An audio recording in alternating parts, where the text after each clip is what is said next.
First of all, there's a concept that is very difficult to initially grasp. I am the only one who truly loves white people at this point, among other things, mind you.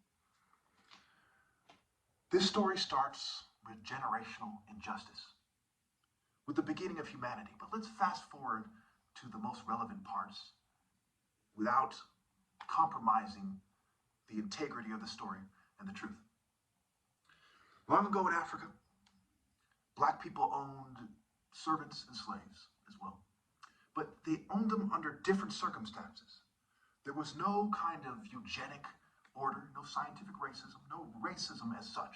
It is cultural kind of differences, prisoners of war, people who did things that are taboo, who were given a second chance, etc. People born into slavery. There are many tribes in Africa, many factions of the Igbo tribe, which most African Americans by now, I'd assume, have some sort of, they descend from these people to some degree, if not all of them. Because they didn't keep track of their tribes while they're marrying each other, and millions of Igbos were taken as slaves into the New World. The islands, Brazil, North America, what have you. Basically, in my village, my grandfather, very good man, very, very heartfelt man, was a servant for my great-grandfather on my father's side. Okay? And my great-grandfather decided that no one was more worthy to marry his daughter than my grandfather.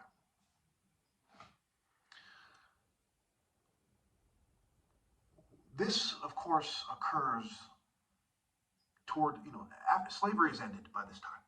Okay? Slavery in America has ended by the time my grandfather marries my great-grandfather's daughter.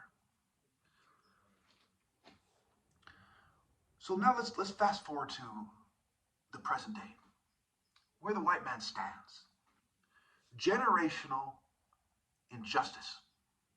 The only way for the white man to atone as groups for their complicity and their parts, whether they're big or small, regardless of who else is involved, for generational injustice is to factor in the damage that is done.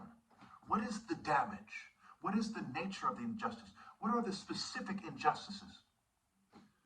Calculate that and say, what do I have to do to make it right?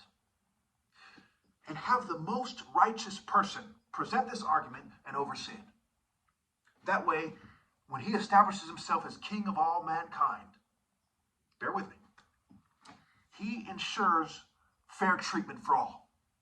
An injustice for one is an injustice for all. I'm from the royal family of Martin Luther King Jr.'s tribe, the Igbos. Igbo backwards is Obi, which means king, heart, hut, center, essence, core, soul, king of kings, natural alpha, martial art king. So, what needs to be done? Okay. Before it's too late, is white people, white-skinned people, whoever they may be, especially in America, they need to give up their ill-gotten gains and to serve the other people they did wrong. Why? Because it is generational injustice. They need to serve them until we can achieve a point of forgiveness, a point of equality. Equality based on a morally precise scale, and not just some guy's random conception of what should be equal.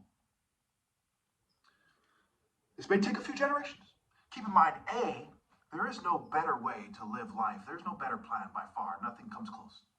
B, white people are already hardworking people, and their money is they're basically being exploited to a certain degree while they put other races beneath them in the psychological construct.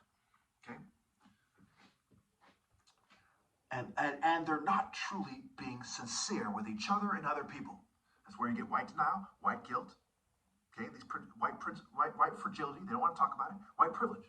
These things actually exist. And the right wing, a lot of them at least, think they should deny that these terms have any truth. Okay?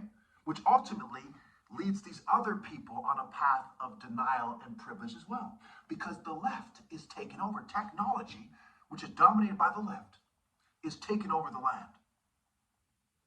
So what's happening, slowly but surely, is hardworking immigrants are coming in.